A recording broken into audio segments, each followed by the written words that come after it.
Bonjour. Ça marche? Vous m'entendez bien? Je sais pas vous, mais moi je crois que je suis en hypnose. Je dis ça parce que j'ai l'impression d'être dans un état de conscience un peu paradoxal, parce que j'ai la trouille, et en même temps je suis ravi d'être là. Et donc ça crée une sorte de confusion. Ce que je vous propose, c'est d'entrer dans votre hypnose. Et ce qu'on pourrait essayer de faire, ça serait de créer une distorsion collective du temps pour voir si on peut faire rentrer tout ce que j'ai à vous dire dans les 20 petites minutes qui me sont offertes. On fait ça? Bon, allez-y alors. Non, sérieusement, je voudrais quand même que vous fassiez un petit moment de quelques secondes pour vous souvenir d'un moment de jeu de votre enfance qui vous a rendu joyeux. Je pense que ça va vous mettre dans de bonnes dispositions. Je me présente, je m'appelle Jean-Luc Roquet, je suis infirmier, hypnothérapeute, formateur en Charente-Maritime, et j'ai aussi écrit quelques livres, dont le dernier vient de paraître chez nos amis Satas. Vous le retrouverez sur leur stand. J'ai intitulé mon intervention Métaphore et métamorphose, revenir à la simplicité, une comme-si thérapie. Le comme-si, c'est quelque chose qui survient très souvent dans l'entretien thérapeutique, où le patient va décrire sa difficulté en employant une comparaison ou une analogie. Et j'ai pris l'habitude de me saisir de ça, ce sont des métaphores que les patients expriment. Revenir à la simplicité parce que c'est très simple. C'est un moment dans lequel on se débarrasse un petit peu des protocoles et de la technique. Et quand je dis métaphore et métamorphose, j'ai créé un néologisme, c'est la métaformose. C'est la transformation de la métaphore. Qu'est-ce que j'entends par le mot métaphore? Ce sont tous les mots que les patients emploient pour décrire leur douleur, souvent. Donc vous connaissez tous ce terme, la réification.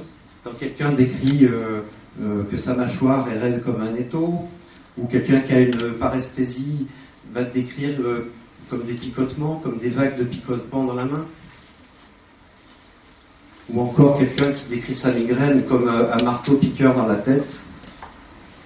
Ou quelqu'un qui va évoquer sa colère comme un volcan en éruption. Ou encore quelqu'un qui exprime son anxiété comme un poids dans l'estomac. Ou comme moi à l'instant, quand j'ai la gorge nouée.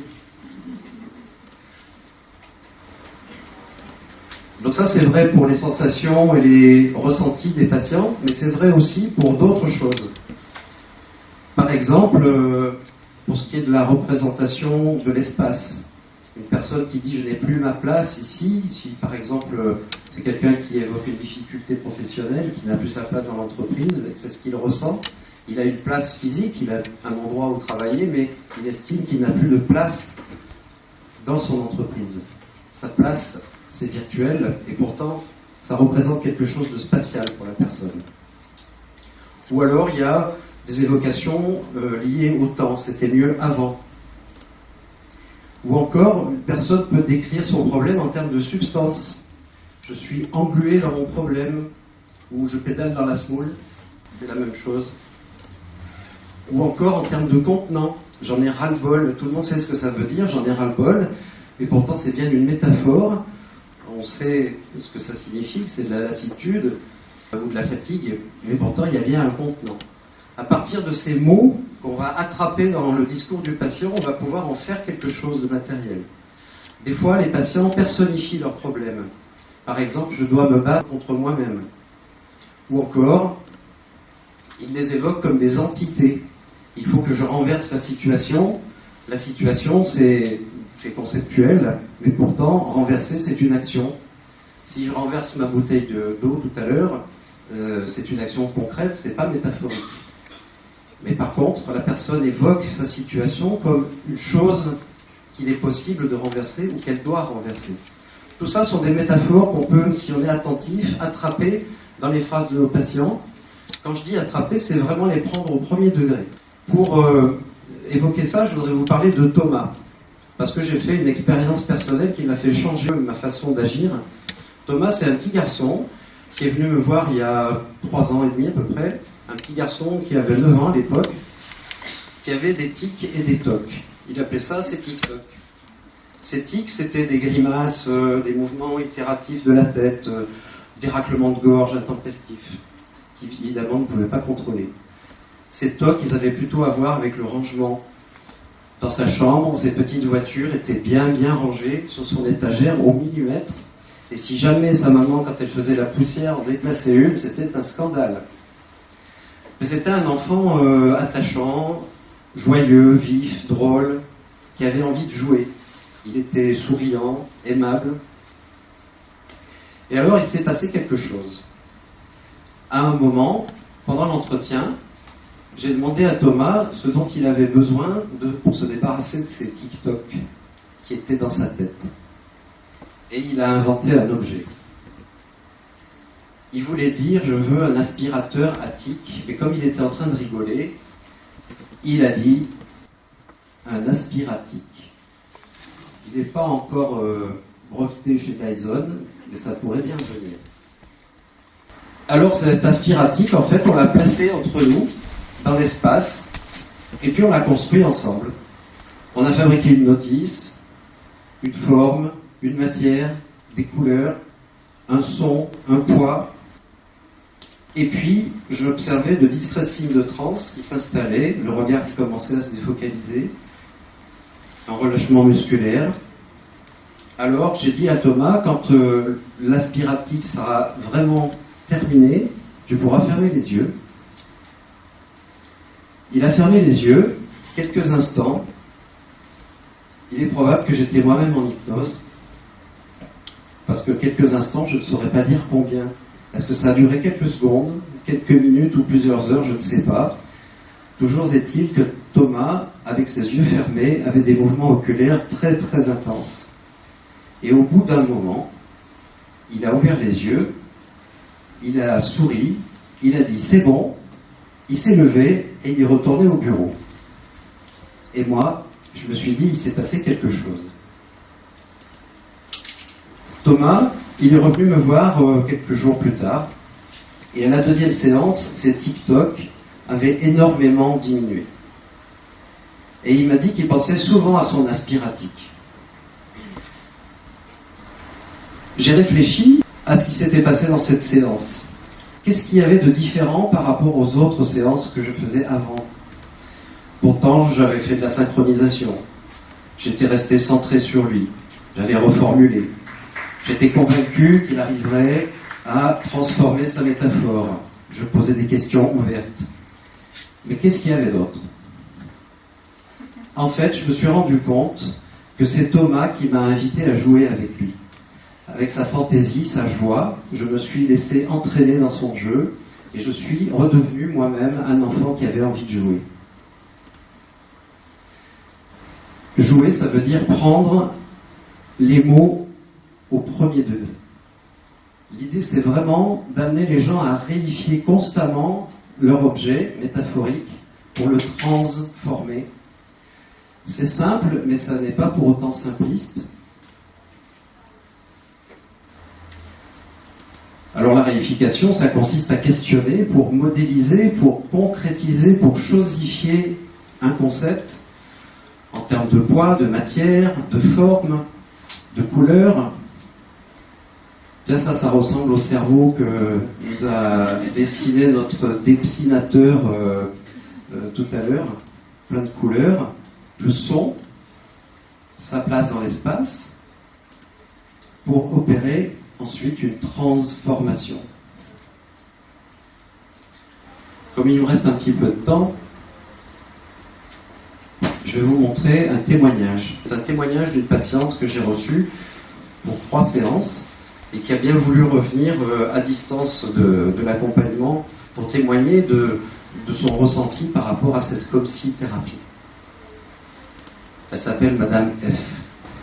Alors, le point de départ de cette consultation était en fait un problème physique, une opération en fait de cataracte et de membrane hyperétinienne 3 ans auparavant.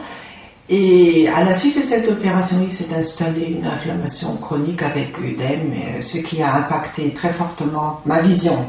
L'ophtalmologie m'a proposé des injections de corticoïdes qui n'ont malheureusement pas donné de résultats. Je me suis donc tournée vers les thérapies alternatives Et comme la médecine chinoise fait un lien entre la vision et le foie et la colère, et comme la colère fait partie de mon paysage psychologique, je me suis dit, mais ma foi, c'est le moment de travailler sur ce plan-là. J'ai trouvé la place pour m'exprimer dans la famille. Mes parents étaient des parents tout à fait aimants, mais ils étaient occupés sans doute avec eux-mêmes, et puis avec un petit frère qui avait été très malade, etc. Donc, je n'ai pas trouvé l'espace pour dire ce que je pensais ou ce que je ressentais petite fille. Donc. Et quand vous m'avez demandé, mais c'était comment pour vous? Il y a un mot qui est apparu, prison, mais comme de nulle part. Et la prison était comment? Boîte à chat. Et j'ai trouvé ça très cocasse. Et donc ces deux choses m'ont fait comprendre que ce qui est dit, ce qui émerge, a son droit d'existence. La boîte à chat en question, elle a joué, il n'y a pas péril en la demeure, on respire, on voit. Et par ailleurs, la partie supérieure se déclipse très facilement. Oui. Et c'était tout. Et ça m'a suffi totalement. Il n'y avait pas besoin d'analyse poussée, à l'introspection laborieuse, et tant de fois expérimentée sans trop de succès d'ailleurs. Donc, c'était mis dans l'espace, ça avait le droit d'exister, et ça expliquait tout en fait. Oui. Par la suite, cette histoire de couvercle d'éclipsage, ça m'a travaillé quand même. Et l'image est revenue dans les jours suivants. Il s'est déclipsé, il s'est métamorphosé, il s'est transformé en tissu qui voltait un temps dans le ciel et puis il a disparu gentiment. Et apparemment, problème réglé. Et je pense que ça a joué, puisque les colères qui étaient le point de départ, ils n'ont plus eu lieu par la suite. Oui. Est-ce que ça a eu une influence sur votre problème de névralgie? Alors, je vous ai quitté après la 3e séance en disant, je compte bien vous rappeler pour vous dire, donc 3 mois plus tard, je vois. Et effectivement, quand je suis arrivée chez l'ophtalmologiste, il était extrêmement surpris. J'avais une acuité visuelle quasiment parfaite. Je dis, ça m'apprend ça un peu. Mais c'est quoi ce truc? Ça n'existe pas normalement. Globalement, vous diriez que cet accompagnement vous a apporté quoi? Ça m'a apporté plusieurs choses. Un vécu émotionnel assez fort et qui avait un effet libérateur.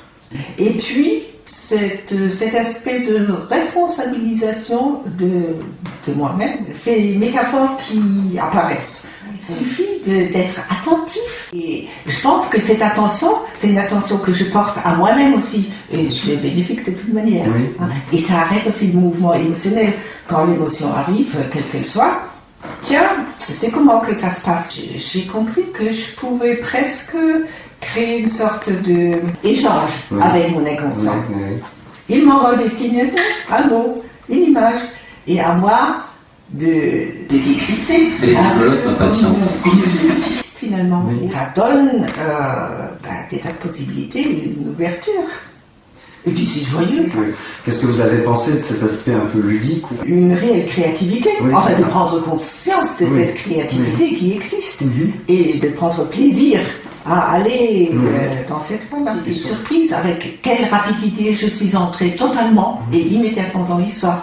Avec cette joie enfantine, justement. Puis, je me sers des métaphores aussi, toute seule dans ma vie de tous les jours. C'est très amusant.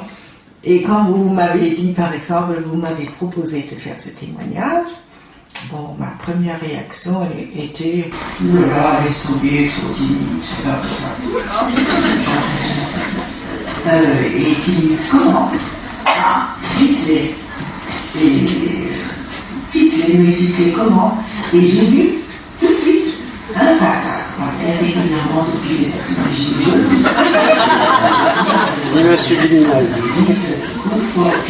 Qui tiennent le cache devant l'objectif. Il ne peut plus faire son boulot, le radar. Il ne peut plus contrôler. Et alors, qu'est-ce que ça a à voir avec ma timidité? Est-ce que ça serait peut-être plutôt une peur de la perte de contrôle? Donc, changement d'angle de vue, changement de piste. Merci.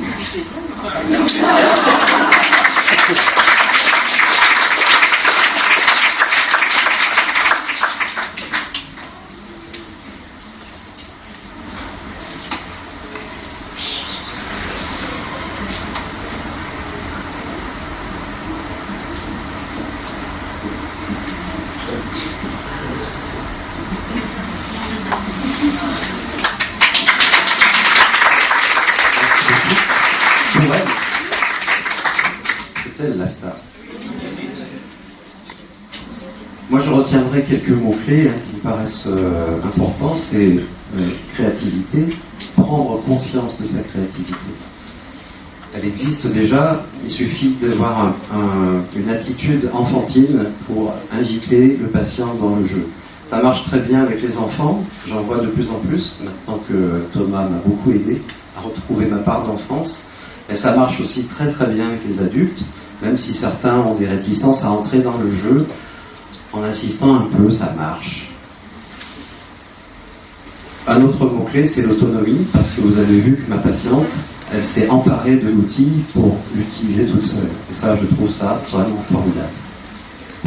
Si le sujet vous intéresse, je propose des formations de 2 jours sur ce sujet. On ne fait pas beaucoup d'hypnose dans cette formation, mais on joue beaucoup. Et puis, vous pourrez trouver des informations complémentaires dans mon livre, parce que je développe ce thème un peu plus longuement. Ça prend un peu plus de 20 minutes. Je vous remercie pour votre attention. Nous avons le temps pour une question, peut-être ?